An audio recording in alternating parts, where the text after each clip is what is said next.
I see my ability. They call me disabled. I call myself differently abled. There are some incidents that happen in your life. Those incidents break you, deform you, but they mold you into the best version of you. And the same thing happened to me. I was 18 years old when I got married. My father wanted me to get married. And all I said was, if that makes you happy, I'll say yes. And of course, it was never a happy marriage. Just about after 2 years of getting married, I met a car accident. Somehow my husband fell asleep and the car fell in the ditch. He managed to jump out, saved himself. I'm happy for him. But I stayed inside the car and I sustained a lot of injuries. The list is a bit long, don't get scared. The wrist was fractured. Shoulder bone and collarbone were fractured. My whole rib cage got fractured. And because of the rib cage injury, lungs and liver were badly injured. I couldn't breathe.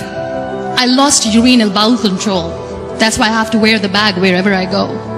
3 vertebrae of my backbone were completely crushed. And I got paralyzed for the rest of my life. I finally ended up in a hospital where I stayed for 2.5 months. I underwent multiple surgeries. One day, doctor came to me and he said, well, I heard that you wanted to be an artist, but you ended up being a housewife. I have a bad news for you. You won't be able to paint again because your wrist and your arm are so deformed, you won't be able to hold a pen again. Next day, doctor came to me and said, your spine injury is so bad, you won't be able to walk again. Because of your spine injury and the fixation that you have in your back, you won't be able to give birth to a child again. That day, I was devastated. I asked my mother, why me?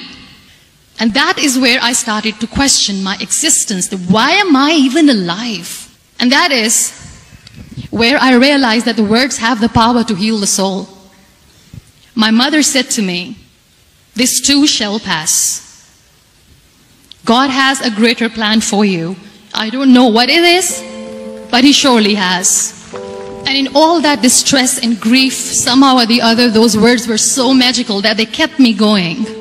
One day I asked my brothers, I know I have a deformed hand, but I'm tired of looking at these white walls in the hospital and wearing these white scrubs. I'm getting tired of this. I want to add more colors to my life. I want to do something. Bring me some colors, bring me some small canvas. I want to paint. So the very first painting I made was on my deathbed, where I painted for the very first time.